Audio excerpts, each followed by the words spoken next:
Assalamualaikum warahmatullahi wabarakatuh. Selamat pagi teman-teman semuanya. Sudah pada standby? Sudah Bu, Suara saya terdengar dengan jelas? Jelas, terdengar Bu. Bu. Oke, sip. Selamat pagi rekan-rekan semuanya kelas C yang berbahagia. Bagaimana kabarnya pada hari ini, teman-teman? Alhamdulillah baik. Pada sehat semuanya? Sehat, Bu. Sehatnya tapi lemas ya. Ya, alhamdulillah ya. Kita masih bisa bertemu pada minggu ke-10 ya hari ini. Minggu ke-10 berarti sisa pertemuan kita mungkin kurang lebih tinggal 6 minggu ke depan ya dengan UTUA. Mudah-mudahan teman-teman tetap semangat ya, walaupun mungkin kita sudah mulai jenuh dengan rebahan di rumah ya. Kalau dulu kan rebahan itu ditunggu-tunggu ya sama kita istirahat di rumah gitu kan. Sekarang ternyata terlalu sering kita di rumah nggak ke kampus-kampus jadi bosan. Tapi mendengar informasi terbaru ya kemarin eh, semester depan sudah diperbolehkan untuk ada perkuliahan luring ya di luar jaringan. Mudah-mudahan kampus kita diberikan izin ya dan mudah-mudahan kita bisa ketemu secepatnya di ruang kelas. Ya. Teman-teman semuanya, minggu ini kita masih melanjutkan pembicaraan kita tentang sistem cerdas. Sebelumnya, bagaimana dengan nilai UTS-nya kemarin sudah diterima hasilnya? Sudah Bu. Bagaimana? Eh, Masih penasaran? Luar biasa, Bu. Luar biasa, mantap ya. Berbeda sekali dengan kisi-kisi atau cukup sama dengan kisi-kisi? Sama, Bu. Sama ya, hanya berbeda sedikit saja yang tidak tersangka ya. Kebanyakan kemarin waktu saya periksa memang teman-teman cari aman ya, ngambil menjawab dulu yang teoritis ya, nomor 1, 3, sama 4 ya, tapi kebanyakan nomor 4 rada terkecoh. Nah, nomor 4 kan di sana saya mintanya tentang kelas apa sistem pakar yang karakteristik sistem pakar ya yang handal. Cuman kebanyakan terkecoh pada saat saya menuliskan di sana komponen-komponen sistem pakar. Jadi banyak yang ngobrolin tentang sistem komponennya bukan tentang karakteristiknya. Cuman yang lainnya bagus lah, kelas B, kelas C ini nilainya lebih bagus dibandingkan dengan kelas-kelas yang lainnya. Saya cukup berbahagia sekali ya melihat nilainya. Untuk nilai tugas, sedang saya proses ya untuk di nilai satu-satu. Nah, saya targetkan sebelum kita masuk ke apa namanya itu minggu proyek akhir ya, semua nilai tugas sudah selesai. Nah, berhubung kelas ini minggu kemarin kita tidak ada tatap muka secara online, mungkin untuk proyek akhir itu dijadwalkan di minggu ke-13 ya. Minggu ke-13 berarti sekitar 2 minggu dari sekarang. Minggu depan kita masih membahas tentang materi ya, 2 minggu ke depan. Terus nanti sisanya kita proyek akhir. Jadi proyek akhir nanti kita akan kerjakan per kelompok seperti tugas-tugas kita biasanya. Terus nanti teman-teman di sana tinggal memilih mau membuat aplikasi sistem cerdas seperti apa gitu ya. Yang kita buat yang sederhana saja, yang tidak terlalu susah, yang minimalnya teman-teman bisa bikin simulasi untuk pembangunan sistem cerdas, dan memang tujuan saya adalah memberikan simulasi untuk penyusunan atau penelitian tugas akhir teman-teman semuanya. Jadi di sini nanti teman-teman berkelompok ya, tinggal teman-teman lihat aja mau kelompoknya tetap yang ini yang biasanya kita mengerjakan tugas ataupun mau ganti kelompok. Tapi kalau ganti kelompok itu harus kesepakatan bersama ya, satu kelas harus sepakat untuk berubah kelompoknya. Tapi kalaupun mau menggunakan kelompok yang sekarang ya tidak apa-apa, berarti tugas teman-teman tinggal mempelajari contoh-contoh sistem aplikasi sistem cerdas yang sudah banyak dibuat oleh orang-orang ya. Tinggal searching saja di Google Scholar ya, teman-teman tertariknya tentang bidang apa, tentang metode apa, nanti searching, dan teman-teman tinggal simulasikan gitu kan. Kalau mereka contohnya teman-teman, oh saya tertarik Bu dengan contohnya sistem pakar untuk mendiagnosa kerusakan komputer gitu kan, atau kerusakan hard disk komputer, atau kerusakan pada monitor, layar monitor gitu kan, atau mungkin hal yang lainnya. Silahkan teman-teman searching aja dari sekarang. penelitian orang di Google Scholar, dibaca-baca bentuknya seperti apa gitu kan ya, datanya apa saja yang harus dicari, yang harus digunakan, terus bentuknya, rancangan programnya seperti apa. Yang pasti kemarin kan saya sudah bikin contoh sederhana ya, waktu kemarin kita menggunakan logika fuzzy, jadi aplikasinya memang sesederhana itu bisa teman-teman buat seperti yang sudah saya contohkan. Mau yang dibuat lebih high perform lagi silahkan. Itu tergantung dari kemauan dari kelompoknya masing-masing. Tapi minimalnya nanti dari tujuan dari si proyek akhir ini pertama adalah teman-teman bisa melihat atau bisa menerapkan materi yang sudah kita pelajari di kelas di lingkungan sekitarnya walaupun secara sederhana. Terus keduanya teman-teman bisa mengetahui bagaimana caranya menyusun suatu karya tulis ya. Laporannya nanti saya akan buatkan dalam bentuk karya tulis ilmiah, format jurnal, paper jurnal seperti itu. Nanti langkah-langkahnya juga akan saya kasih panduannya biar teman-teman nanti bisa mengerjakannya secara terarah dan terbimbing. Nanti setiap proses itu tiap minggunya akan dilaporkan ya. Jadi nanti kita di minggu terakhir itu kita meetingnya hanya untuk melaporkan progres dari proyek akhir teman-teman seperti apa. Terus nanti untuk nilainya, kalau seandainya dari proyek akhir ini nilainya sudah bisa lebih optimal ya. Jadi kalau rekan-rekan di sini nilainya dari proyek akhir sudah bisa full, minimalnya mungkin range 80% sampai 100% optimal nilainya. Berarti nanti teman-teman diperbolehkan untuk tidak ikut UAS. Nanti nilai UASnya akan saya ambil dari nilai proyek. Jadi nanti pas UASnya teman-teman hanya tinggal datang, absen, nanti kalau harus submit, kalau kita UASnya online lagi ya, kalau harus submit nanti teman-teman tinggal submit saja, bikin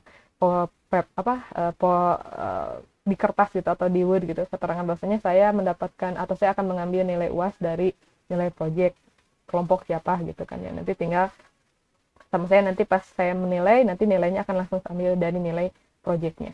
Tapi kalau seandainya nilai proyeknya tidak optimal, berarti kurang dari 80% lah ya nilainya, teman-teman diperbolehkan untuk memilih ikut UAS ataupun tidak. Tapi dengan catatan bahwasanya kalau proyeknya nilainya sampai 70 lah ya, 70-80, bolehlah masukin ada pilihan. Tapi kalau di bawah 70, saya mewajibkan teman-teman untuk UAS karena nanti nilai UAS itu kan persentasenya cukup besar ya untuk menentukan nilai akhir, sehingga nanti teman-teman semuanya bisa diambang batas kelulusan ya, jadi bisa aman lah, semuanya bisa lulus semuanya. Saya targetkan semuanya tidak ada yang dapat nilai C sih, mudah-mudahan semuanya dapat nilai B, terbantu oleh adanya proyek ini. Proyeknya dikerjakan per kelompok, jadi teman-teman bisa mengoptimalkan seoptimal mungkin agar nilainya bisa lebih bagus. Biasa untuk ketua kelompok akan diberikan insentif lebihnya ya, 10 poin untuk nilai dari proyek akhirnya. Jadi nanti siapapun yang jadi ketua kelompok, nah, teman-teman bertanggung jawab untuk bisa mengajak anggota kelompoknya untuk menyelesaikan semua proyek dengan benar ya, benar-benar dikerjakan, tidak asal mengumpulkan. Kemudian nanti nilainya akan saya beri tambahan 10 poin untuk ketua kelompok. Jadi silakan yang mau ketua kelompok jadi ketua kelompok disepakati aja oleh anggotanya. Oke, itu untuk proyek akhirnya. Nah, nanti teman-teman silakan dipersiapkan saja dari sekarang biar nanti bisa tidak terlalu mepet lah ya waktunya di akhir. Pokoknya waktunya 3 minggu ya, dari pertemuan kita ke 13, pertemuan ke-14 sampai pertemuan ke-15. Tapi tetap perkuliahan ada, kita tetap masuk, tetap ada absensi, tapi materinya kita hanya membahas progres dari proyek teman-teman semuanya. Seperti itu. Untuk hari ini kita akan melanjutkan kembali tentang konsep dari pengantar sistem cerdas ya. Hari ini kita akan membahas tentang konsep yang baru. Nah, kemarin kita sudah selesai ya membahas tentang sistem Fuzzy ya. Masih ingat sistem Fuzzy itu seperti apa? Silakan, siapa yang masih ingat? Coba, saya ingin mendengar suaranya dari kelas C.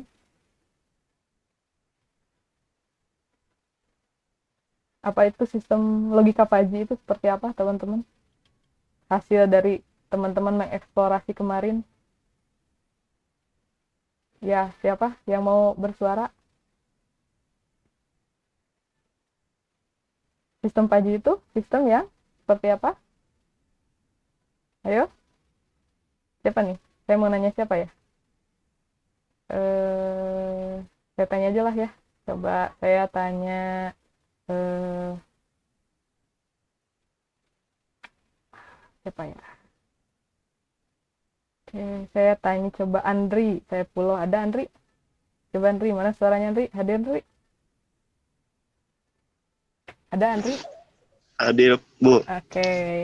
Gimana Andri?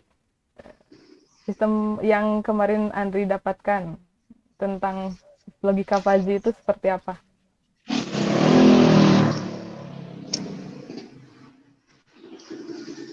Gimana? So, silakan bebas menggunakan kata-kata masing-masing. Tidak harus sama dengan yang ada di buku. Banyak, Bu. Stok apa yang Andri ingat pada saat saya bilang logika Paji? Nggak apa satu kata atau dua kata juga. Tidak harus secara lengkap.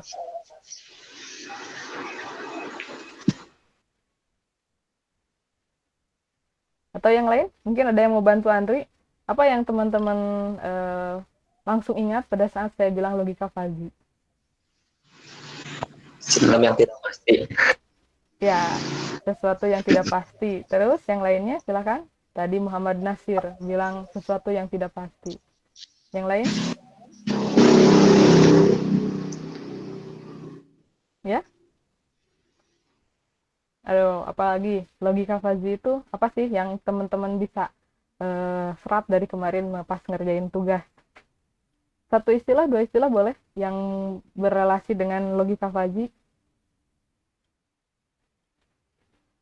Ayo. Berarti kemarin teman-teman ngerjainnya gimana dong kalau nggak paham logika Fazi? Gimana? Logika Paji didasarkan pada gagasan bahwa segala sesuatu mempunyai nilai derajat. Oke, Andri Sepulo. Udah diketikkan yang lain? Silakan. Apa yang teman-teman pahami tentang logika Paji? Apa sih perbedaan antara Paji set dengan Crypt set?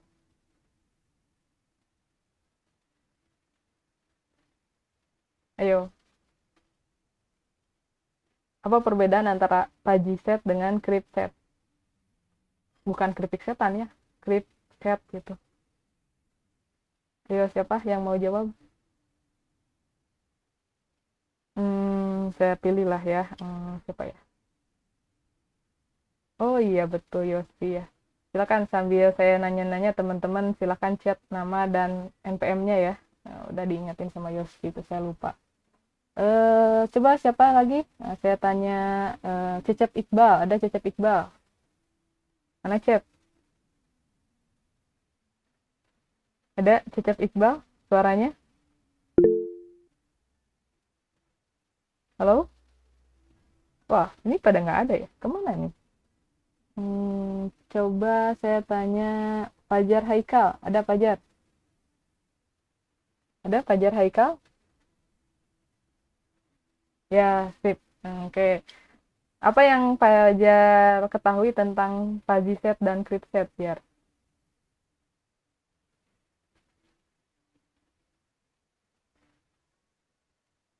Oke, nggak apa-apa. Silakan diketikkan saja. Nih, PC-nya kayak bisa komunikasi dua arah. Oke, nggak apa-apa. Silakan. Ketikkan saja Fajar. Apa yang Fajar ketahui tentang Crypt set dan Paji set?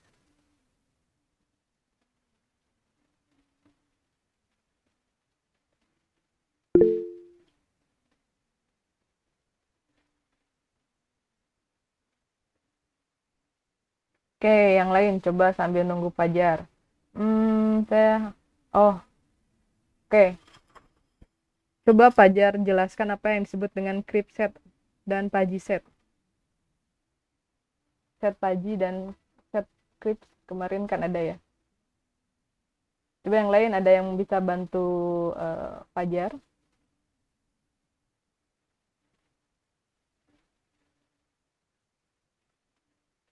Coba Rizwan Faiz, ada Rizwan? Saya sekarang jarang-jarang ngabis yang satu-satu nih. Ada suaranya? Rizwan? Halo, Rizwan, ada Rizwan? Wah, ini nggak ada, ada dong suara bersuara nih, Rizwan. Ya, Rizwan, apa itu set, Rizwan? Masih ingat kemarin? Kemarin nggak masuk, Bu. Nggak masuk. Terus kerjain tugas nggak? Nggak ngerjain. Oh, nggak ngerjain. Oke, oke. Coba saya tanya Hoerudin Yusuf. Ada Hoerudin?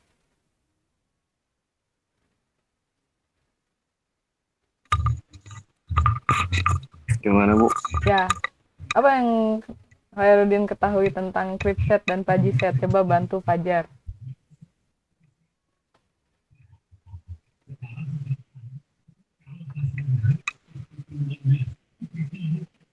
Apa?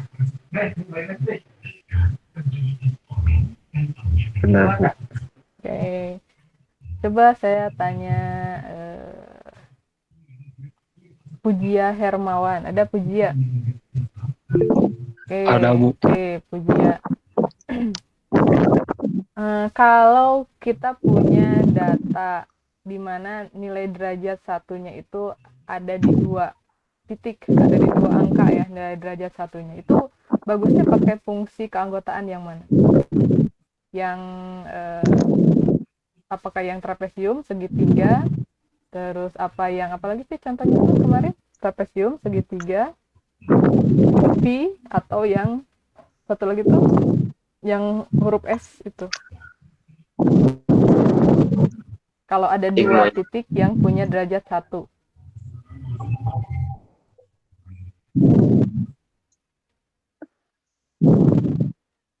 Ya, kita bagusnya pakai fungsi keanggotaan yang mana?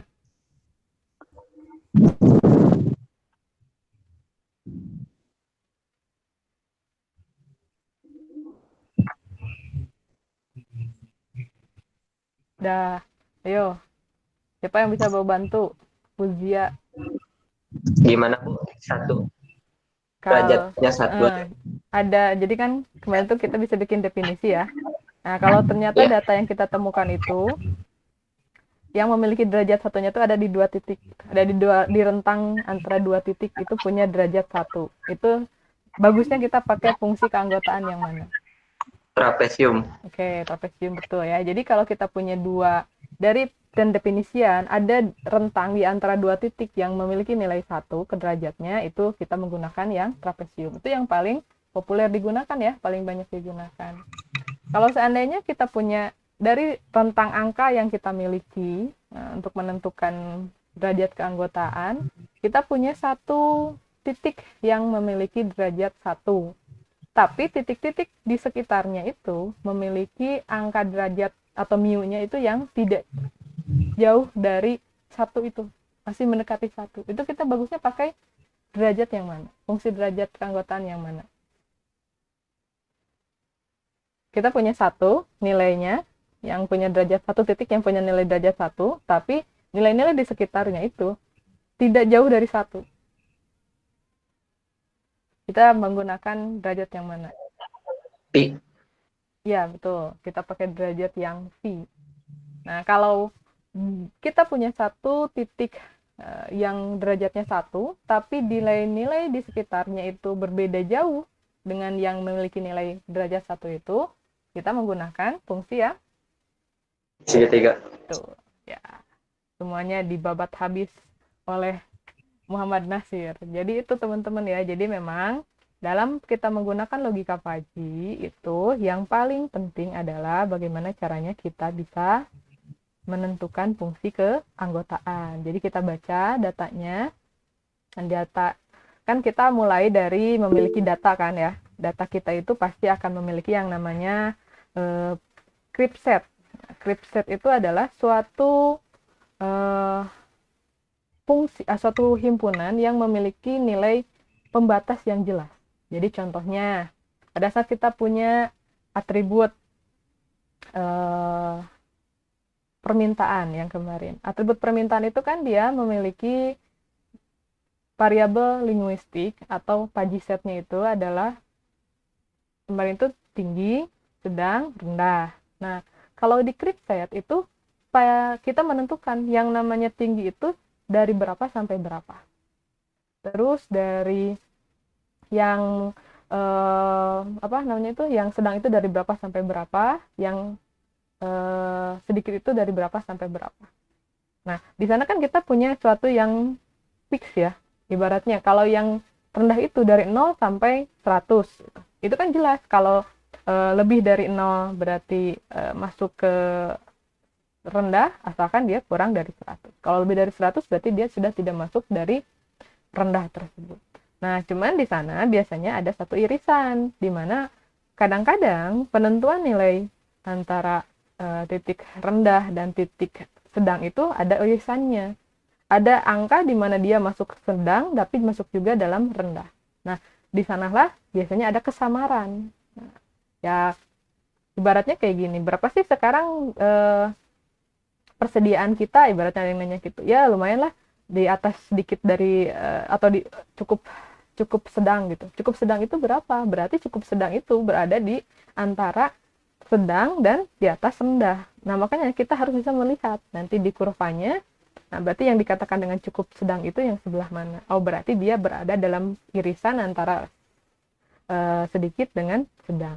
Nah, cuman kan yang kemarin banyak ditanyakan itu, bagaimana cara kita mendefinisikan sedang itu berapa, sedikit itu berapa, tinggi itu berapa. Jadi himpunan untuk si CRIPSET-nya itu kan kemarin banyak yang menanyakan ke saya.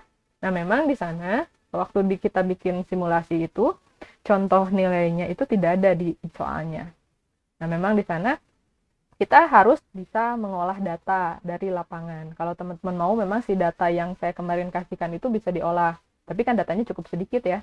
Mungkin kalau diolah pun ada kekurangan. Sehingga memang seharusnya ada yang namanya istilahnya itu kita terjun ke lapangan, kita nanya ke orang-orang yang ada di sana, ke pihak yang berhubungan dengan produksi minyak sawit itu kita nanya. Biasanya produksi rendah itu berapa, disebutkan rendah itu.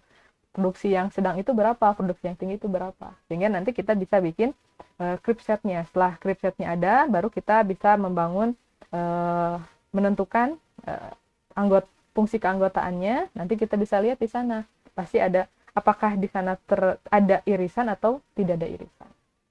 Nah, nanti kita bisa lihat seperti apa prosesnya. Yang namanya sedang itu bagusnya itu dari angka berapa sampai berapa, atau yang segini itu angkanya masih sedang ataupun udah tidak sedang. Nah, itu seperti itu. Jadi memang kemarin tidak ada komunikasi dengan tempatnya ya. Jadi nanti kalau teman-teman bikin proyek untuk menentukan si definisi dari CRIPSET-nya tersebut, berarti kita mau tidak mau harus bertanya pada pihak yang memang berkecimpung di bidang tersebut. Ataupun kalau kita punya datanya bisa kita olah secara statistik. Nanti kita bisa tentukan titik sedangnya di sebelah mana, dia menurunnya dari berapa sampai berapa, naik posisi satunya dari berapa sampai berapa gitu, atau posisi sudah menurunnya lagi dari posisi berapa sampai berapa.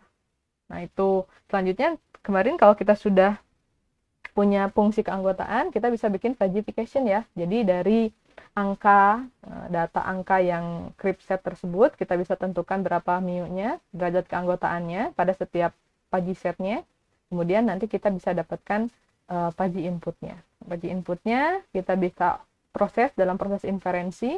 Nah, di dalam inferensi ini kita butuh yang namanya rules ya. Jadi tetap dari awal sampai akhir sistem cerdas kita itu harus menggunakan yang namanya rules. Rules-nya kita dapatkan dari mana? Ya berarti kita dapatkan dari si pakar atau dari informasi di lapangan.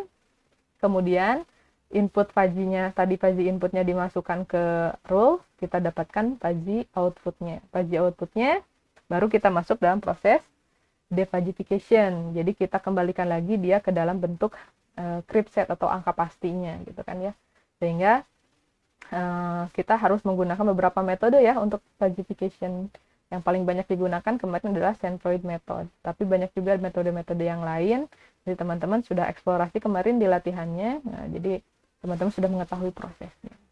Nah, itu tentang materi kita yang kemarin, teman-teman. Terima kasih ya buat teman-teman yang sudah belajar mengeksplorasi tentang sistem paji. Nah, belajar mandiri itu saya kira lebih banyak yang antusias ya, banyak yang nanya. Dibanding kalau biasanya saya menerangkan di kelas. Kalau saya menerangkan di kelas kayaknya beres nerangin udah selesai gitu ya. Tapi pas kemarin waktu saya kasih tugas dengan metode asinkronus, teman-teman ternyata banyak yang bertanya-tanya gitu kan untuk bisa menyelesaikan tugasnya. Oke, hari ini kita akan lanjut ya materinya, teman-teman semuanya. Kemarin Fazinya akan kita coba tinggalkan ya, materi tentang Fazinya. Hari ini kita akan lanjut pada konsep yang lain tentang sistem cerdas. Saya share dulu ya pada teman-teman. Udah muncul?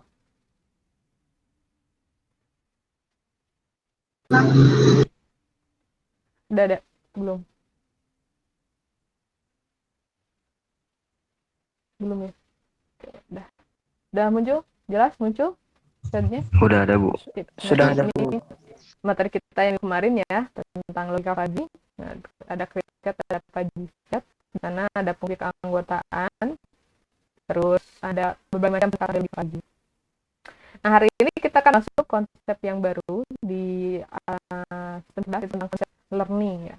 Kemarin kita sudah mempelajari tentang konsep searching, konsep reasoning yang cukup panjang ya. Kita pelajari dari mulai logika kemarin ke logika Fuzzy, itu tentang konsep reasoning, konsep penalaran. Jadi bagaimana caranya kita punya set fakta atau data dari lapangan, kemudian agen kita itu bisa membaca fakta tersebut, kemudian dia bisa menentukan sesuatu, dia bisa bekerja, bisa membuat sesuatu berdasarkan dari penalarannya.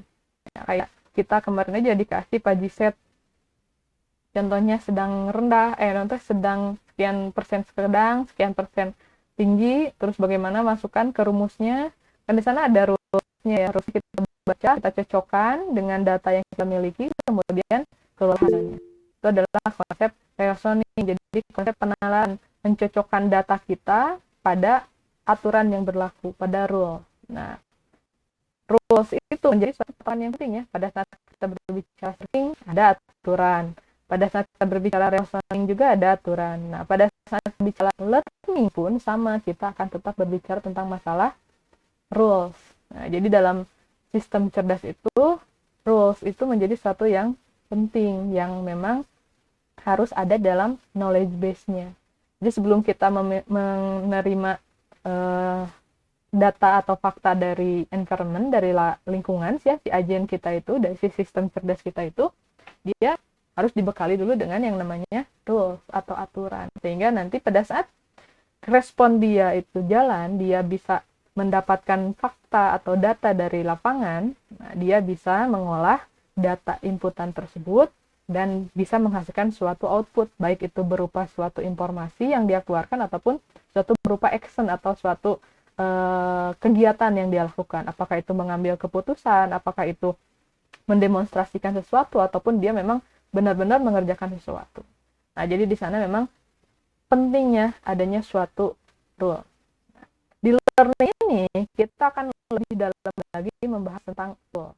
Karena biasanya kalau kita berbicara searching dan reasoning, kita sudah beranggapan rules-nya itu sudah ada. Rules-nya sudah lengkap dan siap digunakan. Tapi pada saat kita bicara learning, nah di sini kita berbicara keadaan di mana rules-nya itu mungkin belum lengkap atau belum ada sama sekali. Sehingga di sini proses learning ini kita akan mencari atau melengkapi rules yang akan digunakan oleh si agen kita atau oleh sistem cerdas kita. Nah, untuk teknik learning ini, saya akan membahas juga ya, ada pohon keputusan yang hari ini kita bahas, kemudian ada jaringan saraf tiruan, ini yang masih hot saat ini dibahas, konsep deep learning, terus yang terakhir adalah tentang algoritma genetika. Ini merupakan algoritma lama ya, tapi masih banyak dibicarakan. Nah, sebelumnya learning, sebelum kita masuk ke konsep learning, nah, saya ingin teman-teman bisa memahami dulu bahwasanya dalam setiap konsep AI kemarin, nah, kita harus memiliki yang namanya rules atau set aturan yang disimpan dalam knowledge base. Semuanya ada rules. Searching, reasoning, semuanya memiliki rules. Dan diharapkan rules itu akan lengkap dan benar. Karena kalau rules-nya salah, rules-nya tidak lengkap, maka agen kita atau sistem cerdas kita tidak akan bisa memiliki high performance atau tidak bisa menggantikan kerjanya manusia. Contoh pada sistem pakar yang kemarin kita sudah bahas selama 3 minggu mungkin ya. Aturan itu selalu diambil dari pengetahuan human expert-nya. Jadi baik dari dia secara terlatih, secara terdidik, atau secara dia membaca wawasan dia. Nah, kita mengambil aturan itu dari yang namanya human expert, sehingga kita ada proses akuisisi ya pengetahuan dari human expert-nya dimasukkan ke dalam knowledge base-nya, aturannya itu. Cuman pada saat kita membangun suatu knowledge base gitu kan, mungkin kita akan menghadapi permasalahan di mana aturannya itu mungkin tidak lengkap, atau mungkin juga aturannya tidak ada. Mungkin aturannya belum terdokumentasikan. Datanya sudah ada, sudah sering terjadi transaksi, terjadi suatu kegiatan, tapi aturannya belum terdokumentasikan. Masih samar-samar, ataupun sudah ada tapi belum lengkap.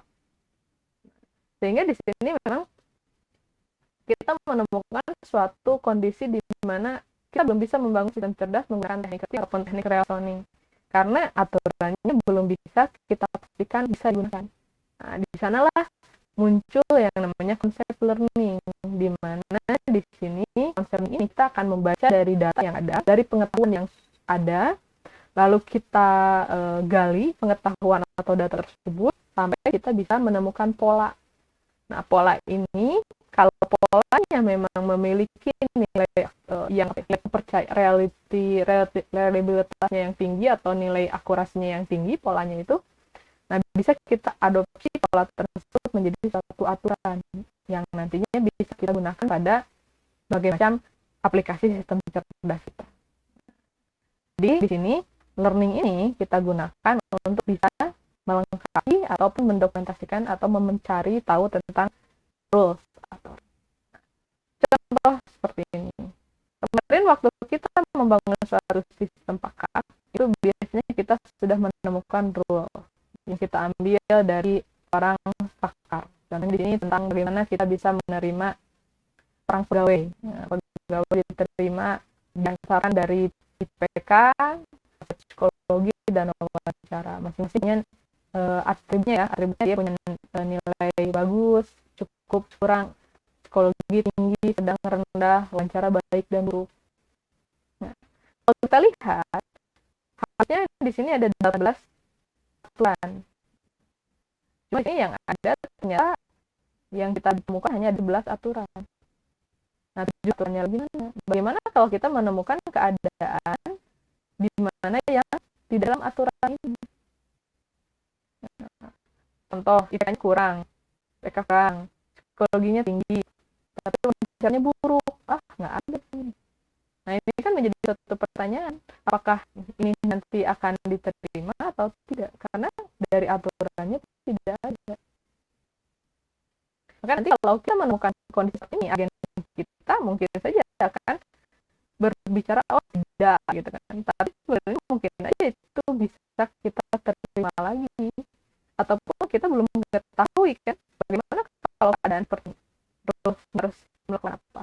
Ini sebagai bagian dari pengetahuan yang belum diketahui oleh agen kita, karena kita baru bahas dan keadaannya ini belum diketahui. Sehingga di sini dibuatlah satu program yang di mana komputer itu atau alat ini bisa mempelajari data-data baru, sehingga dia bisa menjadi lebih lagi. Makanya konsep learning, konsep belajar. Jadi kita membangun suatu program di mana si komputer ini bisa dia mempelajari data-data baru, dia bisa berpengalaman, terlatih untuk bisa menerima data yang atau pengetahuan yang belum dia ketahui, sehingga dia bisa menentukan sesuatu berdasarkan apa yang sudah dia alami atau dia latih. Nah, disinilah muncullah konsep jadi dia cerdas ini. Jadi pada saat dia menemukan hal yang baru, dia bisa menentukan, walaupun hal tersebut belum diketahui sebelumnya, tapi berdasarkan dari pengalaman dia, dari data-data yang sudah dia dapatkan, dia bisa membangun rules itu sendiri, sehingga dia bisa lebih cerdas lagi untuk menemukan sesuatu dari hal yang dia ketahui. Nah, contohnya di sini teman-teman kalau mau belajar tentang machine learning itu teman-teman bisa nyobain di Google, ada Teachable Machine with Google. Nah, di sana teman-teman bisa melihat bagaimana simulasi dari yang namanya machine learning. Bagaimana mesin ini atau komputer ini kita latih agar dia bisa mengerjakan sesuatu. Nah, tapi di sini dia akan diajari untuk recognize, untuk mengenal proses mengenalnya itu dia mengenali sesuatu yang baru. Bagaimana caranya dia bisa mengenali? Biasanya dikasih dulu proses training. Jadi si mesin ini kita latih dulu, kita kasih dulu data yang sudah diketahui, pengetahuan yang sudah diketahui, dimasukkan, dipelajari oleh dia, terus dia nanti akan mendapatkan pengetahuan baru, sampai akhirnya dia bisa memiliki kemampuan untuk mengenali dengan bagus, ya terus dilatih. Kalau sudah kemampuannya cukup bagus, sudah akurasinya tinggi, maka nanti mesin ini bisa dipergunakan oleh orang banyak, karena dia sudah dianggap mampu untuk belajar tentang data tersebut. Nah, ya memang dalam bagian dari artificial intelligence ini teman-teman, nah, artificial intelligence kan ini bagaimana caranya kita bisa membuat program yang itu bisa mengerjakan sesuatu, berpikir manusia gitu kan. Nah, di dalam itu yang namanya machine learning. Di sini kita akan berbicara tentang algoritma yang nanti dia bisa membuat itu menggali pola, kemudian pola itu kalau sudah akurat bisa kita adopsi menjadi suatu rules yang dimana nanti bisa dipergunakan oleh agen kita, oleh sistem kita untuk menanggapi fakta dari lapangan. Kalau dulu kan kita fokus pada machine learning ya, pada algoritma yang membuat mesin belajar. Nah, jadi berbagai macam algoritma muncul. Nah, cuman makin kesininya orang ada lagi memunculkan subset dari machine learning yang menggunakan sistem network, jadi lebih mirip pada jaringan otak manusia gitu ya. Nah, nama itu deep learning. Bagaimana caranya manusia itu melakukan penalaran, melakukan proses berpikir, proses belajar. Nah, itu menggunakan neural network itu yang menyerupai dari jaringan otak manusia. Nah, makanya di sini muncullah yang namanya deep learning yang lagi banyak dipelajari, banyak diceritakan oleh orang. Nah, kita hari ini akan cukup mengetahui tentang dasar-dasar dari machine learning dan deep learning ini sebagai konsep learning dari AI. Sehingga nanti teman-teman pada saat melanjutkan studi tentang ilmu komputer ini, teman-teman bisa mengetahui apa itu machine learning, walaupun hanya sekedar pengenalan saja. Konsep dari learning suatu mesin itu teman-teman ada 3 ya. Ada yang sifatnya unsupervised learning, ada yang supervised learning, ada yang reinforced learning. Jadi anggapnya itulah mesin itu kayak anak kecil gitu ya. Kalau yang unsupervised learning itu dia belajar sendiri otodidak, kayak teman-teman nih belajar coding, kebanyakan orang-orang pemilih otodidak, dia nyari sendiri dan kita melakukan sesuatu. Ada juga yang sifatnya supervised learning, anggap ini anak kecil di sekolahin, dibuat kursus, dia terbimbing, terlatih oleh seorang yang dimana dia nanti bisa mengikuti pola untuk bisa menuju pada target. Contoh teman-teman ikut kursus gitu kan ya.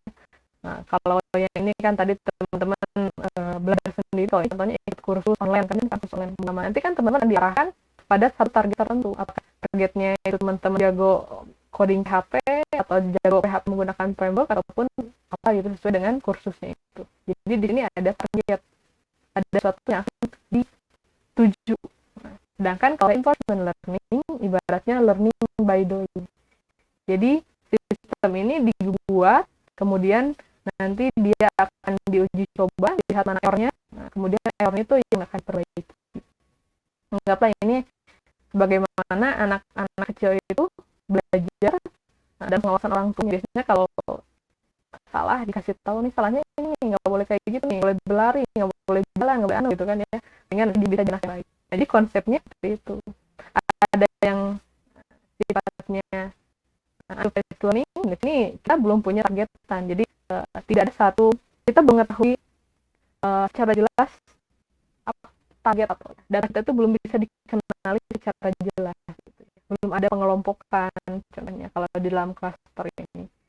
Contohnya dalam unsupervised learning itu ada yang namanya teknik clustering, atau gunanya itu bagaimana caranya data yang ada, kita mengetahui data itu seperti apa, lalu kita bikin segmentasi ataupun kita bikin pengelompokan. Nah, ada kelompoknya, baru kita pelajari satu persatu.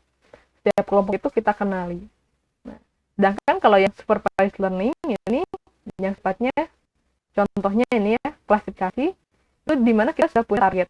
Jadi kalau kita punya data, nah, contoh saya punya data nilai dan data mahasiswa. Kalau dalam klasifikasi, pasti saya akan menentukan, saya mau bagi nih, mana yang mahasiswa yang rajin pintar, dan mahasiswa yang rajin tapi mahasiswa yang pintar tapi tidak rajin, ibaratnya kayak gitu.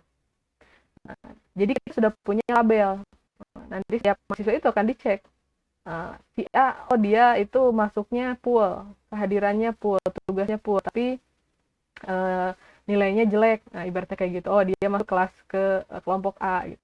Kalau dia rajin, tugas pool, tapi dia juga nilainya bagus, dia masuk ke kelompok B. Jadi ibaratnya ada satu targetan di mana kita bertugas untuk mengenali data, kemudian dikelompokkan pada kelompok-kelompok yang sudah kita buatkan targetnya.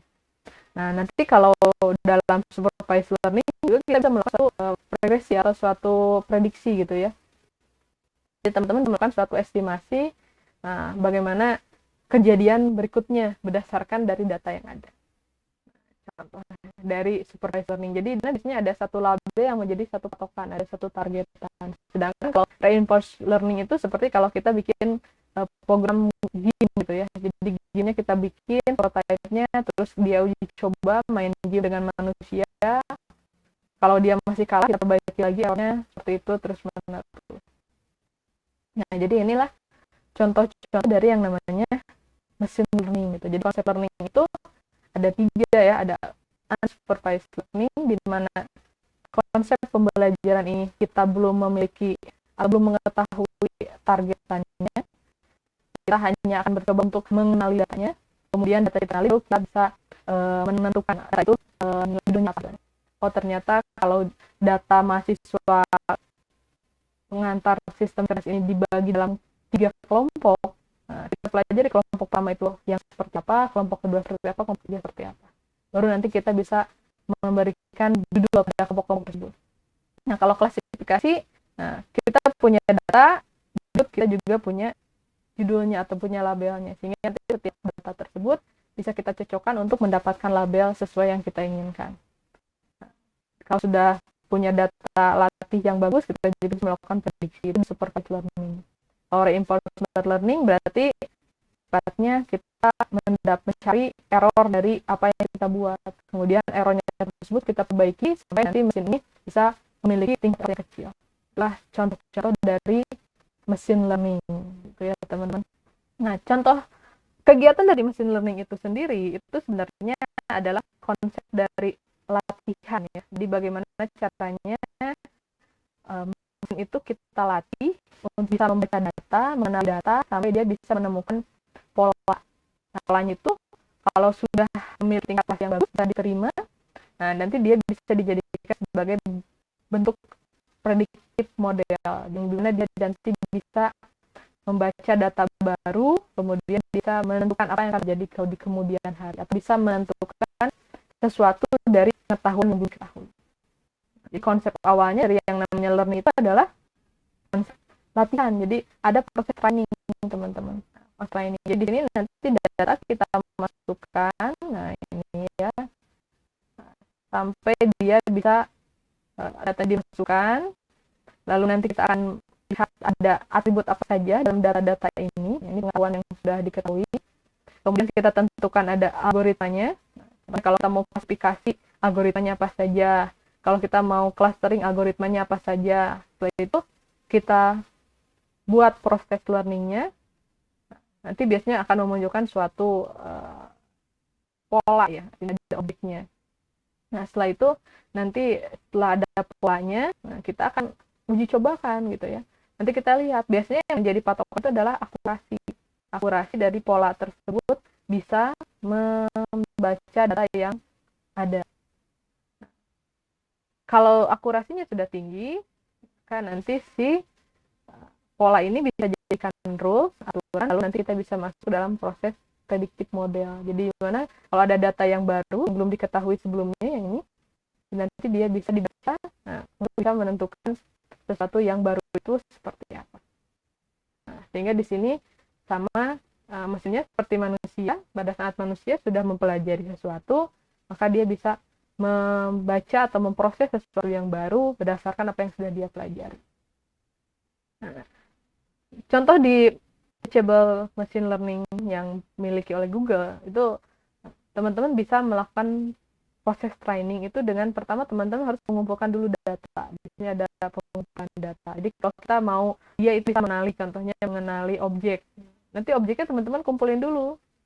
Data-data objeknya apa itu berupa foto, berupa video gitu kan.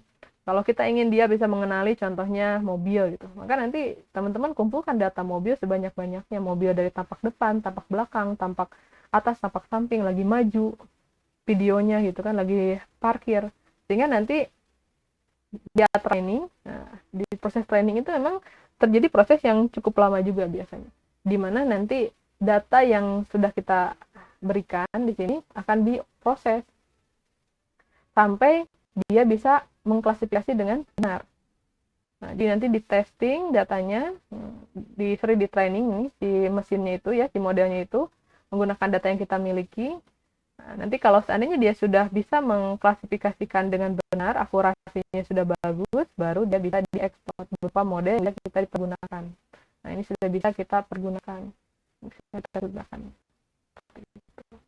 Jadi kalau teman-teman mau lihat seperti apa gitu ya konsep dari machine learning itu, teman-teman bisa coba-coba nih di Google Teachable Machine.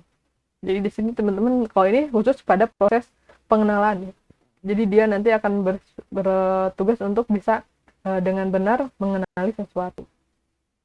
Nah, nanti kalau teman-teman mau silakan dicoba untuk bisa memahami konsep dari machine learning. Nah, hari ini kita akan membahas tentang konsep learning, konsep belajar itu menggunakan konsep yang paling populer.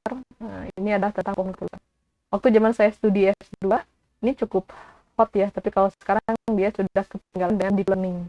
Nah, ini saat pohon keputusan itu sesuatu yang memang sangat disukai oleh orang-orang. Nah, kenapa? Karena dia populer itu karena bentuknya yang mudah dibaca. Nah, seperti ini nih. Teman-teman secara langsung pada saat disuguhkan figur seperti ini atau gambar seperti ini pasti bisa langsung membaca kan. Oh, ini kalau minimal gajinya $50 itu diterima, tapi kurang dari $50 tidak diterima. Dengan bentuk sederhana seperti ini teman-teman bisa membaca gambar dari pohon keputusan. Sehingga nanti pada saat apakah saya harus menerima tawaran kerja ini, teman-teman bisa membacanya kan. Apakah dia itu perjalanannya kurang dari 1 jam? Nah, kalau lebih berarti jangan diterima, terlalu jauh. Tapi kalau kurang dari 1 jam bisa. Apakah ada copy break? Oh, kalau ada diterima, kalau tidak ada copy break berarti tidak diterima. Nah, jadi bentuk-bentuk pohon keputusan inilah bentuk yang memang populer karena yang banyak digunakan secara praktis. Jadi baik orang yang pakar ataupun orang yang tidak pakar pun kalau sudah ketemu dengan bentuk pohon keputusan itu mereka lebih nyaman karena lebih cepat bisa dipahami. Jadi memang dari awal mulai munculnya machine learning, decision tree itu menjadi sesuatu yang lebih populer. Nah, contoh yang banyak populer itu digunakan C45, ada ID3, asisten, ada CRT. Ini dia memiliki karakteristik masing-masing algoritmanya gitu kan. Tapi nanti hasilnya itu berupa produknya adalah pohon keputusan. Saya juga dulu waktu studi S2, ya, tesis saya itu berbicara tentang C45. Nah, beberapa penelitian juga berbicara tentang proses klasifikasi menggunakan C45 ini. Karena memang bentuknya yang cukup sederhana ya teman-teman. Cuman kalau kita berbicara tentang masalah mempelajari, mesin itu suruh belajar, kita selalu dibutuhkan yang namanya data yang besar, big data. Makanya kalau kita berbicara tentang masalah learning, machine learning, pasti ujung-ujungnya kita akan berbicara tentang masalah big data. Big data, data warehouse gitu kan. Kenapa sih mesti kita berbicara satu data yang besar atau gudang data yang besar gitu kan? Karena pada saat kita bikin learning, itu dia harus, mesin ini harus kita bekali dengan pengetahuan sebanyak-banyaknya. Karena pada saat ini sesuatu itu kan cepat berubahnya gitu kan, cepat sekali berubahnya. Kalau kita membekali agen kita, sistem cerdas kita dengan informasi yang sederhana, yang kecil, berarti kemungkinan polanya akan memiliki penurunan akurasi. Nah, tapi kalau kita memiliki data yang cukup banyak, dia dilatih dengan cukup lama gitu dengan data yang banyak ini, maka nanti nilai akurasinya akan tetap bagus kan. Nilai akurasinya akan tetap bagus sehingga umur dari sistem cerdas kita itu akan lebih panjang lagi. Tidak akan memasuki fase kembali pengembangan itu hanya karena ada perubahan data. Sehingga memang pasti kita harus memiliki data yang cukup banyak. Kalau kita berbicara tentang pohon keputusan, itu masalahnya hanya satu, adalah bagaimana cara menentukan atribut yang akan kita letakkan di setiap simpul. Nah, ini atributnya di sini apa, gitu. Atribut di sini apa, itu yang menjadi pertanyaan-pertanyaan. Apa kita langsung ketemu ujung atau masih ada atribut simbol selanjutnya. Nah, itulah yang dilakukan oleh setiap algoritma yang memunculkan pohon keputusan. Baik itu algoritma ID3, C45, CRT, itu semuanya nanti akan berbicara tentang masalah simpul-simpul ini. Simpul ini atributnya apa gitu kan, nanti setiap atribut pasti memiliki nilai gitu kan. Kalau ini nilai iya bagaimana, nilai tidaknya bagaimana, terus apa? Iyahnya bagaimana, tidaknya bagaimana. Sampai kita bisa menemukan satu pohon keputusan yang lengkap berdasarkan pengetahuan yang dimiliki oleh atau yang dimasukkan oleh yang dimasukkan pada sistem tersebut. Nah, seperti itu contohnya. Nah, untuk bisa menentukan masalah titik simpul itu, atribut mana yang kita gunakan, itu kita akan menggunakan informasi teori ya. Salah satunya adalah entropi yang bisa kita gunakan. Jadi kita harus melihat dulu masalah ini keberagaman datanya. Jadi kita akan memiliki data training, lalu kita lihat berapa entropinya. Entropi itu adalah ukuran dari heterogenitas atau keberagaman, perbedaan macam-macam dari si data sampel kita. Semakin datanya beragam, maka akan semakin besar entropinya. Nah, ini adalah rumus entropinya. Kalau teman-teman searching entropi ini di Google harus ditambahin informasi teknologi ya, atau informasi teori. Karena kalau entropi aja itu nanti kita bisa masuk ke bahasan kimia. Tapi kalau kita menggunakan istilah informasi teori, pasti kita akan mendapatkan rumus entropi yang ini, yang mengukur tentang keberagaman suatu ukuran data sampel. Ini rumusnya. Rumusnya itu cukup sederhana ya. Kita menggunakan log 2. Di sini Pi itu adalah jumlah nilainya gitu ya dari setiap atribut pada setiap atribut. Nah, contohnya kita bisa lihat di sini. Nah, pada saat kita memiliki data training seperti ini data trainingnya, data yang akan kita olah, maka di sini kita akan mengenali yang namanya target atau label. Ini adalah targetnya atau labelnya. Ya, kalau kita bicara klasifikasi biasanya seperti itu. Jadi di sini ada yang namanya target kelas. Ini ada dua, diterima itu ada dua jenis, ada iya dan tidak. Ini adalah targetnya. Nah, maka nanti kita akan selalu melihat bahwasanya setiap atribut ini akan ada yang terklasifikasi pada iya dan ada yang terklasifikasi pada tidak. Contohnya di sini pada satu atribut label di sini kita memiliki jumlah sampelnya ada 8 yang iya dan ada 3 yang tidak. Maka di sini kita dapat pi 1-nya 8, pi 2-nya 3. Nah, lalu kita tinggal masukkan pada rumus entropi yang saat tadi. Nah, ini 8 itu dari pi 1, 3 ini dari pi 2. Sedangkan 11 itu dari mana? Ini 8 ditambah 3 sama dengan 11. Ini kita dapatkan. Lalu masing-masing kita kalikan dengan log 2 dari nilai tersebut. Jadi kita kalikan log 2 dengan 8/11, kemudian kita kalikan dengan minus 8/11, dapat hasilnya ini.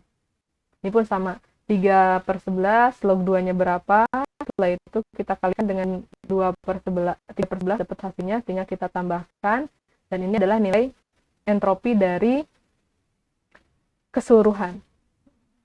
Jadi entropi dari data ini secara keseluruhan itu nilainya 0,84. Dia mendekati 1. Kenapa? Karena datanya ini cukup beragam. Nah, iya dan tidaknya ini ada jumlah yang berbeda. Tidak iya semuanya, tidak semuanya. Makanya di sini nilainya masuk pada kategori yang mendekati 1. Ada keberagaman data di sini. Karena kalau kita lihat di sini untuk kasus ini iya dan tidaknya punya jumlah yang berbeda. Tidak iya semua dan tidak semua. Tidak semuanya. Untuk satu atribut yang memiliki nilai 2 atau 2 kelas, nah, biasanya kita akan memiliki fungsi entropinya seperti ini, teman-teman. Ini nilainya di sini nilai 1 itu akan kita dapatkan jika komposisinya itu adalah 1:1. 0,5. Maksudnya 0,5 itu apa? Kalau kita kayak tadi punya kelas iya dan kelas tidak, maka jumlahnya ini sama. Kalau kita punya 11 kasus, minimalnya ini ada 5, ini ada 6, atau ini ada 6, ini ada 5, maka dia akan mendekati 1. Kalau kita punya contohnya 20 kasus, nah, dia terbagi menjadi jumlah yang sama, contohnya 10 kasus iya dan 10 kasus tidak, nah, maka nanti entropinya dia otomatis akan 1. Semakin seragam, maka dia akan semakin kecil nilai entropinya. Contohnya, kalau kita punya 20 kasus ini 20-nya iya, nah, maka dia entropinya adalah 0. Atau dari 10 kasus ini dia 20-nya tidak gitu, maka dia pun sama entropinya. Semakin memiliki komposisi yang sama, kalau 2 kelas ya, komposisinya sama, maka dia akan mendekati 1. Tapi kalau komposisinya makin mendekati keseragaman pada 1 nilai, maka akan mendekati nilai 0. Seperti itu untuk nilai entropinya. Nah, selain nilai entropi, kita juga bisa menggunakan proses penentuan simpul itu menggunakan information gain. Information gain itu dihitung dari entropi. Nah, jadi setelah kita memiliki entropi, kita bisa hitung masing-masing entropi dari setiap atribut yang ada. Atribut itu kalau yang tadi itu IPK gitu kan ya, IPK, terus ada psikologi, tadi ada wawancara, itu adalah merupakan atributnya. Kemudian P itu tadi nilai IPK. IPK kan ada IPK yang bagus, yang sedang, yang rendah, itu P-nya. Kalau psikologi ada yang tinggi, ada yang sedang, ada yang rendah. Kalau wawancara ada yang baik, ada yang buruk, itu adalah P-nya. Nah, jadi nilai-nilai yang kita dapatkan dari atribut A-nya. Nanti masing-masing bisa kita cari entropinya, nah, dari jumlah sampel yang ada. Nah, kemudian nanti bisa kita hitung berapa gain dari atribut tersebut pada keseluruhan kasus. Jadi gain informasi itu untuk mengukur efektivitas ya. Maksud efektivitas itu bagaimana caranya satu atribut ini dia bisa berpengaruh pada kasus tersebut. Contohnya kalau tadi kita punya kasus yang ini, nah, kasus masalah pelamar diterima atau tidak, nah, maka nanti kita bisa menghitung gain informasi untuk setiap atribut ini. Nah, atribut psikologi, atribut wawancara itu bisa kita tentukan gainnya. Seberapa besar dia efektif mempengaruhi keputusan iya dan tidaknya. Nah, itu bisa kita hitung menggunakan gain information. Tapi syaratnya pertama kita harus memiliki entropi S-nya. Jadi kita harus memiliki entropi kesemestaannya. Di sini entropi S-nya kita ambil dari entropi diterima. Kasus akhirnya kan ini adalah targetnya diterima iya atau tidak. Maka kita dapat dulu entropi S-nya. Entropi dari atribut targetnya secara keseluruhan kasus. Jadi untuk semua kasus. Kalau kasusnya di sini semuanya ada 11, maka di sini entropinya untuk 11 kasus tersebut. Nah, kemudian baru kita hitung. Contohnya, kalau kita akan menghitung berapa efektivitas atau berapa gain information IPK terhadap kasus ini. Nah, terhadap 11 kasus ini, IPK ini mempengaruhinya seperti apa gitu kan ya. Nah, kita cari dulu value dari atribut IPK. Di sini sudah kita dapat ada bagus, cukup, dan kurang. Nah, kemudian kita bikin jumlahnya gitu kan ya. Ibaratnya dari keseluruhan kasus yang 11 ini, 8 iya dan 3 tidak, maka jumlah S-nya semuanya ada 11. Yang bagus juga sama. Bagus itu berarti bagus yang iya itu ada 1, 2, 3. Nah, berarti ada 3 IPK bagus yang hasilnya ya. Terus ada 1 IPK bagus yang hasilnya tidak. Maka ada 3 dan 1. Ini jumlahnya 4. Kalau yang cukup, nah cukup itu ada 3 yang iya, sama ya. Terus ada 1 yang tidak. Nah, makanya ini 3 iya dan 1 tidak. Kemudian untuk yang kurangnya, di sini ada yang 2 iya, nah, ada 1 yang tidak. Makanya di sini ada 2 plus dan 1 min. Plus itu untuk menunjukkan iya, nah, min itu untuk menunjukkan tidak. Sehingga jumlah semuanya ada 3.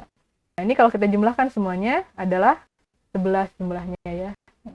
Jadi dari 11 kasus ini, kita bagi menjadi 4 kasus bagus, 4 kasus cukup, dan 3 kasus kurang. Masing-masing ini ada yang 3 iya, 1 tidak, 3 iya, 1 tidak, dan 2 iya, 1 tidak. Kemudian kita cari masing-masing entropi untuk bagus, IPK bagus, IPK cukup, dan IPK kurang. Kita hitung masing-masing di sini.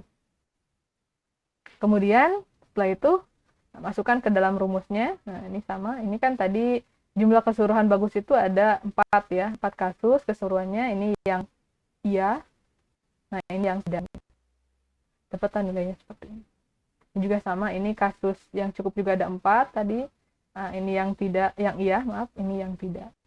Kalau yang cukup tadi, ini harusnya kurang ya, bukan cukup, kurang. Nah, ini kurang. Ini juga harusnya kurang. Ini yang kurang itu ada 3 kasus. Nah, ini 2 yang iya, ini 1 yang tidak. Ini dapat nilai entropinya. Kalau sudah dapat nilai entropi semuanya, kita hitung berapa gain information dari IPK terhadap 11 kasus yang kita miliki. Kita masukkan ini entropi S-nya, terus masing-masing masukkan berapa jumlah kasus dari si IPK bagus, IPK cukup, dan IPK kurang. Nah, ini 4 itu IPK bagus per semua kasus.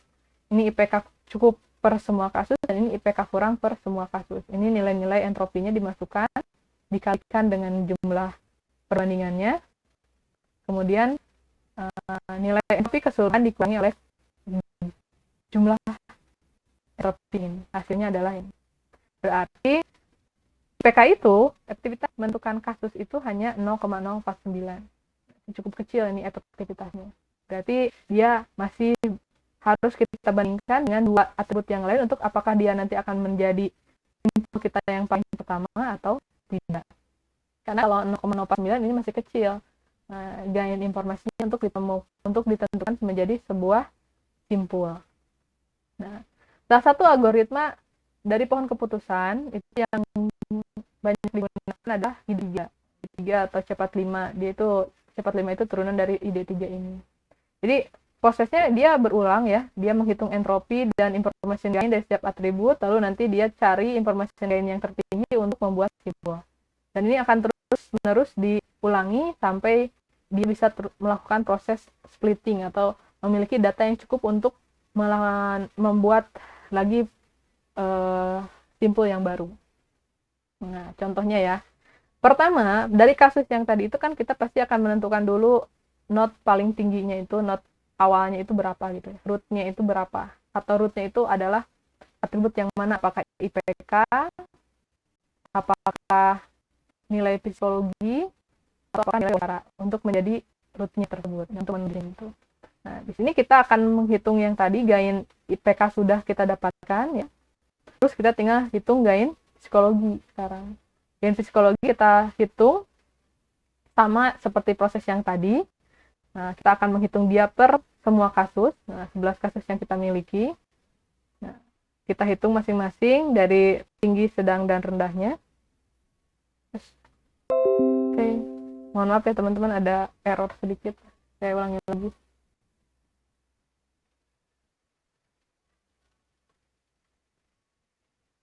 Maaf ya, saya ulangi dulu, buka lagi materinya.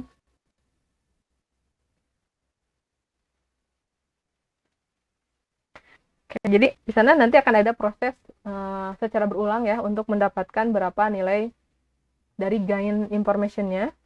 Nah, kalau kita sudah mendapatkan masing-masing nilai gain information-nya, teman-teman, nanti teman-teman bisa menentukan mana yang paling besar, makalah yang paling besar itulah yang akan menjadi si root atau si simpulnya itu.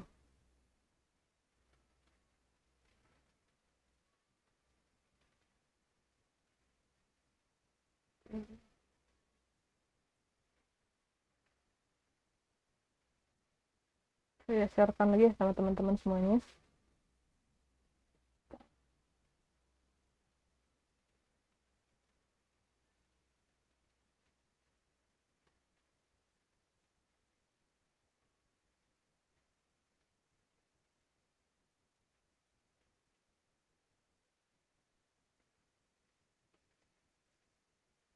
Belum muncul ya?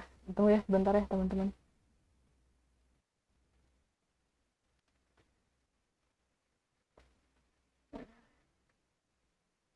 Nah, ini gain information untuk IPK tadi.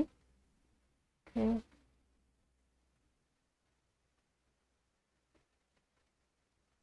Terus kita hitung gain information untuk si psikologi ya. Nanti hitung, proses hitungannya sama dengan yang tadi saya jelaskan sebelumnya. Nah, jadi setiap dari contoh kasus ini, nah kita hitung masing-masing. Nah, kemudian nanti kita dapatkan nilai entropinya. Nah, di sini ada yang entropinya 0. Kenapa entropinya 0, teman-teman? Karena tidak ada kasus di mana nilai psikologi tinggi yang tidak.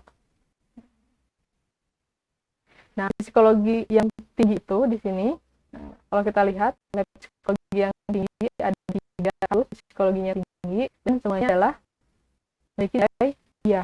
Nah, kita lihat. Ada 3 kasus psikologi yang tinggi, nah, itu 3-tiganya memiliki nilai positif atau nilai iya. Nah, kalau seragam seperti ini, maka nilai entropinya akan jadi 0. Karena datanya seragam. Datanya seragam, maka di sini entropinya dia menjadi nilai 0. Nah, di sini entropinya dia jadi 0. Tapi kalau datanya tidak seragam, nah dia memiliki nilai entropi yang mendekati 1 seperti ini. Contohnya ini, dari 5 kasus, ada 4 yang iya, 1 yang tidak. Maka dia nilai entropinya tidak 0. Dari contoh juga ini, dari 3 kasus, ada 1 yang iya, 2 yang tidak, maka nilainya pun sama. Nilainya tidak 0. Kalau seragam seperti ini, maka nilai entropinya 0. Kemudian setelah kita mendapatkan nilai entropi, nah, kita hitung information gain-nya, kita dapat nilainya. Nah, dia menjadi nilai yang lebih besar ya dibandingkan dengan gain dari IPK terhadap kasus ini. Maka bisa kita katakan efektivitasnya lebih tinggi psikologi daripada IPK karena gain information-nya lebih tinggi, 0,26. Tapi kita belum selesai, kita harus melihat satu lagi, adalah atribut wawancara. Atribut wawancara, dia memiliki 2 nilai, yaitu nilai baik dan nilai buruk di sini. Cuman di sini kalau kita lihat, setiap wawancara yang baik itu dia langsung diterima. Iya.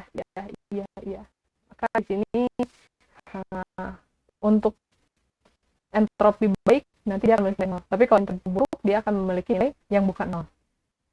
Nah, biasanya kalau entropinya sudah 0, itu teman-teman bisa langsung menemukan ujung ya. Jadi pencariannya di sisi entropi yang 0 itu biasanya tidak akan terjadi lagi proses pencarian simpul, tapi sudah menuju ke ujung. Berbeda kalau yang entropinya bukan 0. Biasanya kalau entropinya bukan 0, maka di sini akan terjadi proses pencarian simpul selanjutnya. Nah, kita lihat lagi nilai gain wawancara ini nilainya 0,440, kita kumpulkan dari 3 atribut yang kita miliki. Nah, di sini kita lihat bahwasanya wawancara memiliki gain information lebih tinggi, sehingga simpul paling atas itu bisa kita isi dengan atribut wawancara. Nah, kemudian kita split, karena ada data kita split masing-masing. Di sini ada yang nilainya baik di split, yang buruk juga di split. Nanti kita tinggal tentukan apakah nanti di setiap hasil split ini akan ketemu ujung atau bahkan ketemu simpul lagi. Caranya bagaimana? Kita lihat datanya. Contoh, wawancara yang baik ini datanya entropinya 0. Berarti datanya sudah seragam. Seragam ya, berarti bisa kita langsung dari wawancara yang baik ketemu ujung, bukan ketemu simpul lagi. Ujungnya adalah ya wawancara, kalau nilai baik ya diterima. Nah, berbeda dengan yang buruk. Kalau buruk, di sini masih ada nilai entropi yang besar. Di sini ada bagian datanya sama iya dan tidaknya jumlahnya berbeda.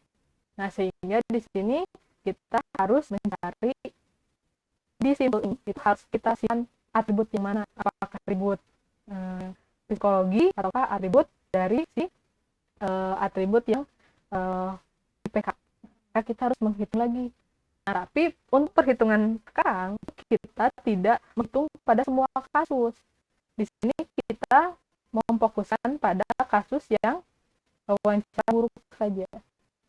Jadi kita akan menghitung lagi information gain, tapi untuk level selanjutnya tidak keseluruhan kasus, tapi khusus untuk kasus yang wawancara buruk. Maka di sini kasus yang wawancaranya baik itu tidak dihitung. Kita cukup menghitung kasus-kasus yang wawancaranya buruk saja. Di sini ada 5 kasus yang wawancaranya buruk.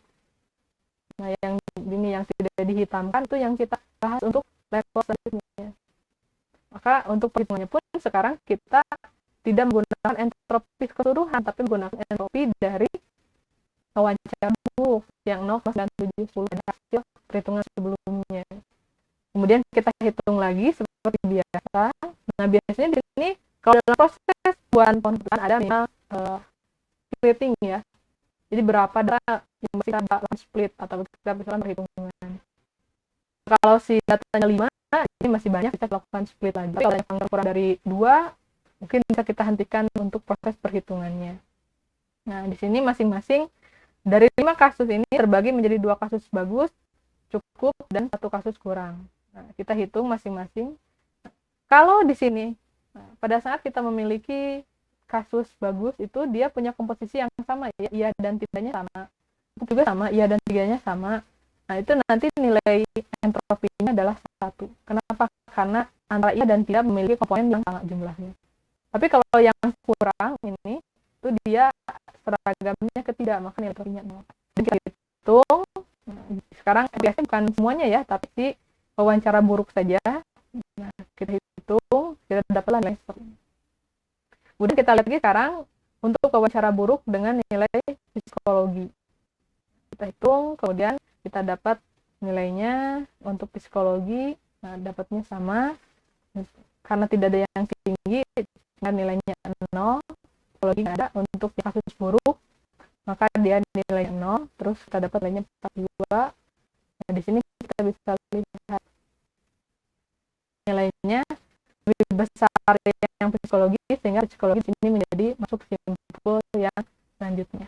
Nanti kita tinggal bagaimana yang tinggi, yang sedang, dan yang rendah. Nah, itu kita ulangi teman-teman untuk bisa mendapatkan keseluruhan dari pohon keputusannya dengan algoritma yang sama sampai kita bisa menemukan yang seperti ini. Kalau sudah selesai, nah kita sudah menemukan pohon keputusannya. Nah, biasanya pohon keputusannya itu di-training harusnya dengan data yang banyak ini, karena kita di sini hanya 11 data. Nah, maka kita dapatkan pohon keputusannya seperti ini. Sudah selesai. Nah, baru kita bisa melengkapi dari kasus-kasus yang belum kita ketahui di rule. Nah, ini kasus baru yang belum ketahui diterima atau tidaknya. Nah, nanti bisa kita masukkan pada pohon keputusan. Nah, contohnya IPK-nya bagus. Pertama IPK wawancara dulu nih, wawancara baik. Nah, ini wawancaranya baik, iya diterima. Yang ini iya diterima. Nah, kalau ini wawancaranya buruk, wawancara buruk. Psikologinya tinggi, oh tidak gitu. Kalau ini wawancaranya baik, oh diterima. Wawancaranya buruk, psikologi tinggi, oh tidak. Wawancaranya kurang, wawancaranya baik diterima. Wawancara buruk, psikologi sedang, IPK kurang, oh tidak diterima. Jadi nanti data-data ini bisa kita lengkapi menggunakan pohon keputusan. Nah, untuk learning ini kita akan melakukan proses mining data ya teman-teman ya, menggali data. Itu teman-teman sebenarnya bisa menggunakan berbagai macam aplikasi. Salah satunya ada Orange yang menggunakan Python ya, terus ada RapidMiner, ada WK. Itu teman-teman bisa menggunakan aplikasi itu sehingga teman-teman tidak perlu menghitung secara manual kayak tadi ya. Datanya kalau sedikit bisa manual, tapi kalau datanya banyak, karena kan kalau mining itu berbicara tentang big data.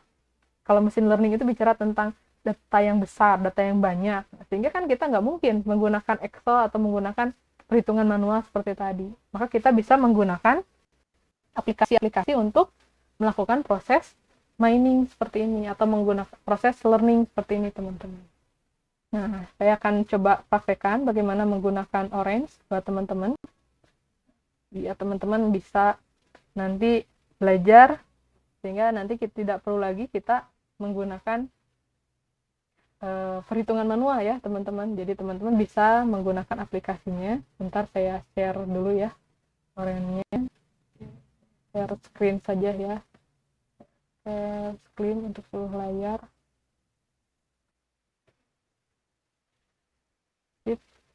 Jadi Orange-nya ini ya, kita teman-teman download aja ya, itu gratis, yang versi gratisnya. Saya dulu waktu belajar 5 saya menggunakan RapidMiner, cuman kalau sekarang ada yang lain teman bisa gunakan aplikasi Orange ini. Nih teman-teman download saja ya, nanti searching di Google. Nah, linknya sudah ada ya, saya share di di Classroom, video tutorial dan link download Orange-nya. Teman-teman bisa gunakan. Datanya cukup bikin data seperti ini aja teman-teman di Excel bisa ya. Teman-teman kayak yang tadi bikin data trainingnya ini di Excel, ataupun teman-teman bisa menggunakan data yang sifatnya online di internet juga sudah banyak. Ini belum muncul.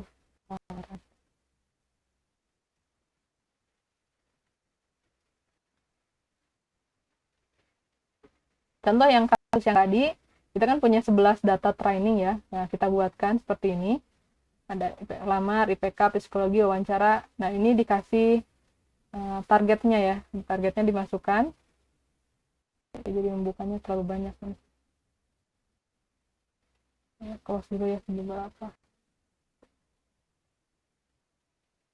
Nah, ini tampilan dari Orange-nya, teman-teman. Nah, jadi nanti teman-teman bisa lihat video tutorial atau contoh-contohnya bisa pergunakan. Nah, contoh kalau kita mau menggunakan decision tree yang tadi, berarti kita masukkan dulu filenya. Ini teman-teman tinggal double klik saja. Kebanyakan yang muncul. Saya hapus beberapa ya teman-teman biar nggak memberatkan. Nah, di sini teman-teman nanti bisa ngambil file-file yang ada. Di sini sudah disediakan ya beberapa oleh si Orange ini, ataupun bisa juga dari yang online, nah, kayak di GitHub atau di Google Sheet, teman-teman bisa buatkan di sana, nanti tinggal ambil linknya, masukkan ke sini, ataupun bisa nyari data yang sudah kita siapkan. Contoh yang tadi itu, yang masalah pelamar, sudah saya siapkan di dokumen. Nah, ini datanya sudah ada, di sini udah muncul ya. Nah, nanti di sini teman-teman dia akan membaca apakah datanya bentuknya numerik, kategori, ataupun string. Nah, nanti dia akan otomatis membaca gitu. Kalau kayak gini IPK ada cukup kurang dan bagus, dia sudah membaca ini sebagai kategorikal. Kalau pelamar kan dia cuma pelamar 1, pelamar 2 dia masuknya teks. Nah, nanti dia akan membaca ada yang menjadi meta itu sebagai ID ya, ataupun hanya keterangan. Ada yang menjadi target, ini sebagai nama kelasnya. Karena ini nanti kita akan menggunakan supervised learning, ada targetnya. Nah, kalau ini fitur itu adalah atributnya. Nah, jadi teman-teman bisa, kalau seandainya pembacaan dari Orange ini tidak cocok, tidak sesuai, teman-teman bisa merubahnya di sini. Contohnya, ibaratnya diterima tidak dibaca sebagai target, maka teman-teman bisa menggantinya di sini. Kalau sudah, tinggal di-apply saja. Nah, ini datanya sudah masuk di sini. Jadi teman-teman tinggal kita klik di sini ya, tarik, nanti bisa cari apa yang bisa kita lakukan. Kalau mau menampilkan data bisa pakai data tabel, nanti datanya bisa ditampilkan seperti ini. Atau kalau kita mau langsung ke pemodelan, bisa langsung milih contohnya model tree di sini untuk mendapatkan pohon keputusan. Nah, di sini teman-teman nanti boleh memberikan satu konfigurasi untuk proses pembangunan pohon keputusannya. Ini ada minimal number of instant in leaves. Berarti ini artinya kalau kita melakukan splitting, minimal masing-masing untuk setiap rantingnya gitu ya. Setiap ranting dari simpul itu minimalnya ada berapa. Contoh kalau ini kan datanya cukup kecil, maka saya mengambil minimal setiap ranting itu hanya satu atau setiap cabang itu hanya satu. Terus kalau untuk ini berapa data untuk di split. Jadi kalau sekarang kita punya contoh kayak tadi nilai IPK. IPK itu kalau 5 masih bisa kita split. Tapi kalau contohnya kalau saya mau minimal splitnya itu 2. Jadi kalau 2 ke atas bisa di split, bisa menemukan lagi simpul yang baru. Tapi kalau dia sudah kurang dari 2 berarti tidak bisa split lagi. Nah, terus ini kalau limit maksimum tree itu kayak kemarin waktu kita berbicara tentang deep searching ya. Jadi di sini ada berapa sih kedalaman dari pohon ini yang kita inginkan. Nah, kalau sudah tinggal kita close, nanti tampilnya di mana? Kita tinggal tarik lagi.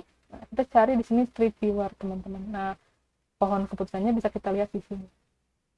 Nah, ini pohon keputusannya, teman-teman bisa lihat di sini seperti ini. Cuman ini ada yang sedikit berbeda dengan yang tadi kita lakukan ya. Kalau tadi yang kita lakukan ini sama wawancara baik iya, wawancara buruk itu di sini ada psikologi ya. Cuman tadi kan waktu kita berbicara psikologi tinggi karena tidak ada di kasus, langsung di just tidak. Tapi kalau di sini psikologi yang tinggi itu dia harus menunggu dulu IPK berbicara. Nah, kalau psikologinya sedang atau tinggi, dia lihat dulu IPK-nya. Kalau IPK-nya kurang, maka tidak diterima, tapi kalau IPK-nya bagus atau cukup, nanti dia diterima. Seperti itu. Jadi ini dia bisa lebih, kalau tadi kan pada saat kita menghitung secara manual menggunakan ID3, nah di si tingginya kan langsung di just tidak. Tapi kalau ini, di sini tree-nya ini menggunakan metode yang lain ya. Ini dia menerima tidaknya tidak langsung di just tidak, tapi dia menghitung dulu berapa IPK-nya. Teman-teman nanti di sini bisa lebih bagus lagi. Kalau sudah selesai, kalau teman-teman ingin melihat berapa akurasi dari model ini, karena kan kalau akurasinya bagus, berarti model C3 ini bisa kita gunakan. Kita bisa menggunakan istilahnya di sini ada test dan score. Nah, di sini kita masukkan modelnya, masukkan data yang tadi, data yang kita miliki. Ini ada tanda ini tuh karena datanya terlalu sedikit ya teman-teman. Nah, datanya terlalu sedikit untuk dikomputasi. Saya menggunakan teknik random sampling aja ya. Sehingga di sini akurasinya kita dapat 0,7. Karena kalau menggunakan cross validation, ini akurasinya jadi kecil karena datanya terlalu sedikit. Nah, kecuali kalau cross validation-nya tidak 10 kelompok tapi 5 kelompok. Nah, ini dia lumayan akurasinya bisa 0,8. Teknik sampling ini ada untuk pengecekan. Jadi kalau kita punya data 11, nah kalau kita menggunakan cross validation, dia akan mengulang sebanyak berapa jumlah datanya. Kalau sini kita menggunakan 5, berarti 11 data ini akan dibagi menjadi 5 kelompok. Akan ada 5 pengulangan, di mana masing-masing 4 dijadikan data training, 1 dijadikan data testing, diulang terus sampai selesai, baru nanti dia ambil akurasinya. Berapa dari semua hasil testing tersebut. Nah, tapi kalau random sampling nanti dia akan membagi secara acak. Nah, kalau di sini training setnya diambil 70%, maka nanti dari 11 itu 70% sebagai data training diambil acak, lalu sisanya sebagai data testing, diulangnya sebanyak 10 kali. Nah, nanti teman-teman tinggal pilih aja mana yang cocok. Nah, cocoknya mana? Tujuannya ini aja akurasinya. Kalau akurasinya gede berarti itu yang paling cocok. Nah, setelah itu kalau kita mau mengecek data yang baru, itu juga bisa. Cek data yang baru, kita siapkan saja datanya. Contohnya sudah saya siapkan nih tadi. Ya. Nah, ini data yang baru, yang akan kita testing. Nah, ini tidak memiliki target ya di sini, teman-teman, targetnya kosong.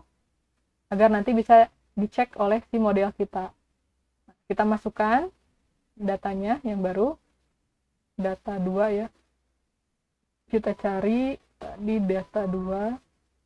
Nah, ini dia sudah mengecek ya, sudah cocok, diterimanya jadi target tapi kosong. Nah, karena dia data testing. Nah, di sini kita gunakan prediction, lalu kita masukkan modelnya ke prediksi. Nah, di sini kenapa? Karena datanya tadi model data ini terlalu sedikit, teman-teman. Nah, ada data yang tidak ada ya, yang si tinggi itu tadi tidak ada. Makanya nanti kita bisa lihat di sini. Nah, kita lihat hasilnya seperti ini. Maka hasilnya itu untuk pelamar 1, pelamar ke-12 itu ya diterima, pelamar ke-13 iya, ke-17 ke-18 tidak, berdasarkan dari pohon keputusannya tadi. Kalau kita bisa lihat ini tuh, jadi kita menggunakan alat seperti ini, kita tidak perlu lagi menghitung manual. Tapi kita tinggal masukkan datanya, lalu kita tinggal pilih modelnya, kita buatkan work of flow-nya seperti ini, kita bisa mengambil datanya, sehingga bisa lebih cepat lagi untuk proses learning-nya. Seperti itu. Nah, contoh untuk data yang kita tadi. Nah, saya harapkan teman-teman untuk pembelajaran learning ini bisa memanfaatkan aplikasi-aplikasi seperti ini ya, aplikasi-aplikasi mining untuk menggali data. Karena memang sekarang miningnya kan tidak hanya berupa data kayak gini kan, image mining, text mining, sampai ada yang lagi terkenal itu yang banyak digunakan itu adalah dari sentiment analysis ya. Itu dia bisa menggunakan data-data dari media sosial untuk melihat bagaimana tanggapan seseorang atau tanggapan masyarakat terhadap satu isu tertentu. Itu nanti bisa menggunakan Orange ini, teman-teman. Modulnya ada di YouTube, di Orange-nya teman-teman bisa pelajari untuk bisa menggunakan aplikasi ini. Nah, itu untuk contoh kasus yang tadi yang kita bicarakan. Kasus yang lain juga bisa banyak, teman-teman bisa. Contohnya kalau teman-teman mau menggunakan berbagai macam data, teman-teman bisa ngambil data yang sudah ada di sini. Contoh, ada ini data tentang Titanic tab. Ini tentang orang-orang yang selamat Titanic itu. Nanti di sini ada targetnya, contohnya selamat atau tidak. Ini ya. Terus ada statusnya, apakah dia tuh kru, penumpang kelas 1, kelas 2, atau kelas 3, ini dewasa atau anak kecil, atau perempuan dan laki-laki. Nah, itu. Jadi teman-teman kalau mau dia, contoh mau dibuatkan tree-nya, bisa, gitu kan. Ini tree-nya, nanti tinggal kita lihat aja tree viewer-nya seperti apa. Nah, ini ternyata cukup besar ya ininya. Itu pohonnya seperti ini. Nanti kita bisa lihat kalau dia itu perempuan, terus statusnya itu penumpang kelas 3, anak-anak, tidak selamat. Tapi kalau dia statusnya perempuan, statusnya kru ataupun penumpang kelas pertama atau kelas kedua, terus dia itu kelas pertama, pasti selamat. Tapi kalau kru ataupun kelas kedua, dicek dulu kan selanjutnya bagaimana proses. Nah, ini nanti pohonnya sudah ada. Nah, kalau kita mau pakai metode yang lain juga gampang, tinggal teman-teman cari saja, contoh menggunakan naive Bayes. Nah, ini naive Bayes-nya, nanti tinggal kita buatkan dia dalam bentuk monogram untuk melihat hasilnya seperti ini.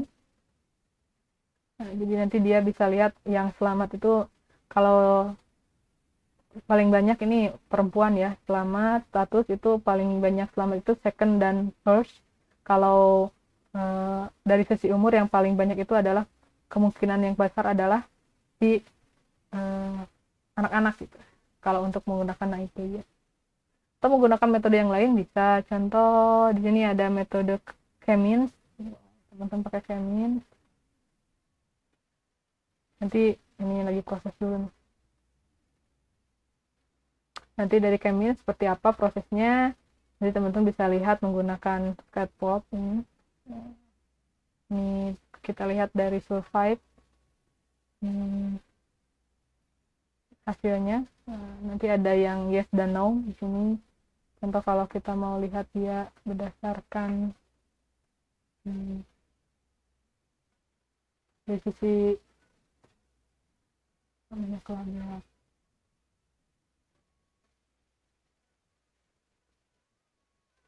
Kita bisa lihat ternyata kalau kumpulan ini gitu kan, ini apa gitu kan, teman-teman bisa lihat hasilnya. Nanti tinggal pelajari aja K-means itu seperti apa metodenya untuk membaca scaffold ini seperti apa. contohnya seperti itu. Atau kita menggunakan metode klasifikasi yang lain, kita menggunakan logistic regression. Nanti bisa kita bandingkan setiap data ini, contohnya mau kita bandingkan dia menggunakan test and score. Contohnya ya, teman-teman kita bandingkan menggunakan test and score terlalu tinggi. Nanti masing-masing modelnya dimasukkan. Seperti ini. Ini juga masuk. Dan jangan lupa ini juga data yang ini juga dimasukkan. Agar kita bisa lihat akurasinya mana yang paling bagus. Nah, proses sudah selesai. Kita lihat. Ternyata akurasinya paling tinggi itu ada di tree. Gitu. Tree itu paling tinggi akurasinya dibandingkan dengan yang lainnya. Tapi dia hampir dikit lah, mirip-mirip dikit lah untuk akurasinya. Nah, itu contoh kalau kita menggunakan yang namanya teman-teman orange ya. Teman-teman bisa lagi mempelajari yang lebih banyak lagi karena ini contohnya banyak untuk proses learning. Ada yang supervised learning, ada yang unsupervised learning. Model-modelnya bisa teman-teman lihat banyak sekali. Nah, nanti minggu depan juga saya berbicara tentang neural network. Saya akan menggunakan aplikasi orange ini. Ya, silakan teman-teman kalau ada yang mau ditanyakan dari teman-teman semuanya untuk materi kita hari ini.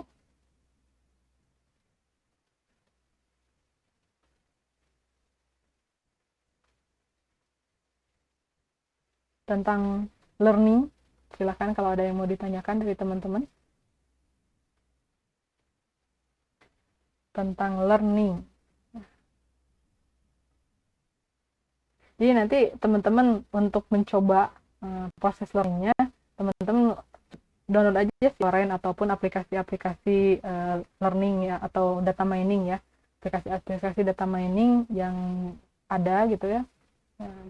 Ada yang Orange, ada yang WK, ada yang Rapid Miner. Silakan teman-teman gunakan mana yang teman-teman sukai gitu kan. Kalau mau pakai Orange, boleh silakan, nanti pelajari Orange-nya seperti apa.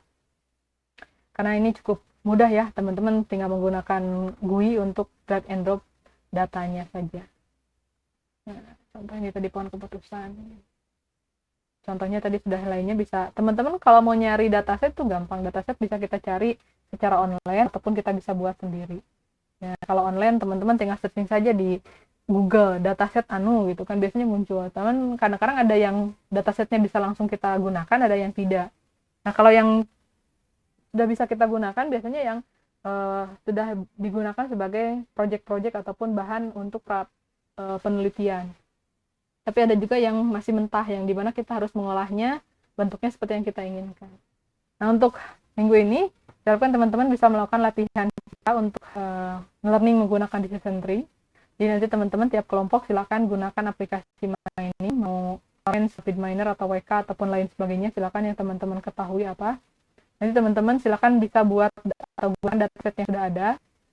Banyak dataset teman-teman di internet juga, silakan download saja, gunakan atau modifikasi sesuai dengan kebutuhan teman-teman. Tentukan mau bikin klasifikasi, apakah mau bikin cluster, bikin prediksi atau bikin asosiasi.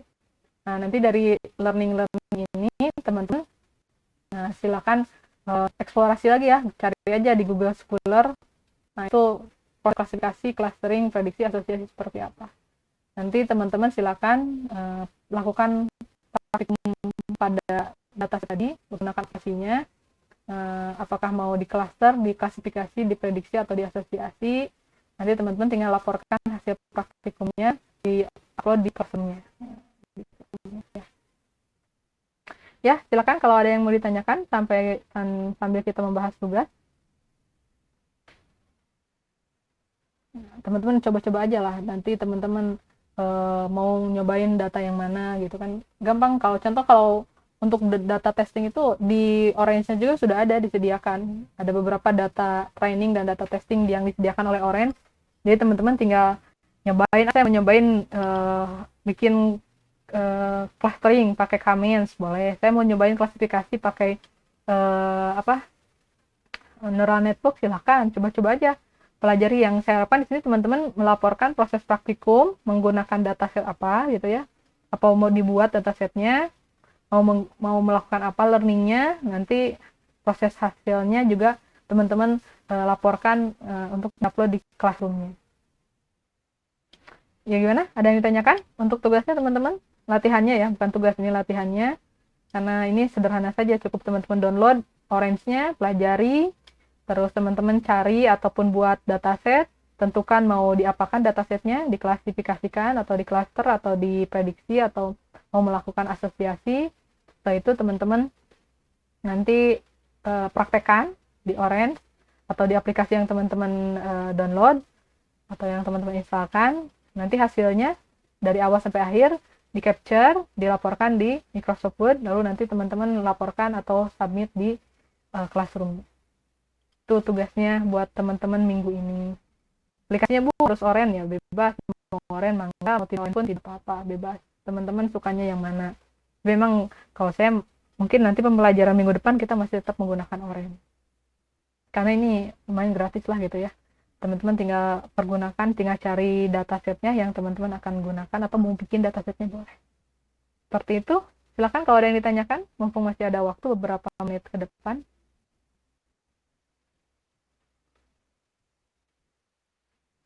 Kalaupun seandainya teman-teman masih bingung, saya harapkan silakan teman-teman praktekkan dulu aja Orange-nya ya. Nanti teman-teman eksplorasi lagi tentang algoritma-algoritma di machine learning. Tapi kalau teman-teman tertarik di klasifikasi, silakan lihat. Kalau mau lihat dari penelitian saya boleh, saya ada penelitian tentang klasifikasi. Teman-teman tinggal buka aja Google Scholar, searching nama saya. Nanti cari yang SCT Garut. Nanti teman-teman bisa lihat seperti apa sih proses klasifikasi. Atau mau menggunakan hasil penelitian orang lain juga banyak dipelajari lebih dalam lagi. Kalau sudah dipelajari, biasanya suka menemukan masalah, nanti teman-teman silakan tanyakan, mau ditanyakan di grup silakan, mau ditanyakan jalur WA pribadi ke saya silakan. Yang pasti tiap kelompok harus mempraktekkan learning menggunakan aplikasi, dilaporkan prosesnya dari awal sampai akhir, nanti disubmit di Classroom. Ya, kalau tidak ada yang tanyakan teman-teman semuanya, mungkin materinya saya cukupkan dulu sampai di sana ya. Saya harap biasanya kalau kita sudah ketemu sama masalah, biasanya teman-teman mulai banyak bertanya ya, banyak bertanya, menanyakan tentang kasus-kasusnya gitu kan. Nah, tapi kalau saat ini mungkin teman-teman masih bingung tentang materinya, pasti harus dicoba dulu, baru kalau dicoba pasti paham. Ya, silakan selamat berpraktikum. Nanti jangan lupa hasil praktikum tiap kelompoknya disubmit di Classroom. Terima kasih atas kehadiran teman-teman semuanya pada hari ini. Kelas C yang semangat pada hari Kamis pagi ini. Mudah-mudahan bisa bermanfaat. Dan saya harapkan teman-teman tetap semangat untuk pembelajarannya sampai akhir. Terima kasih atas perhatiannya. Assalamualaikum warahmatullahi wabarakatuh. Waalaikumsalam. Waalaikumsalam.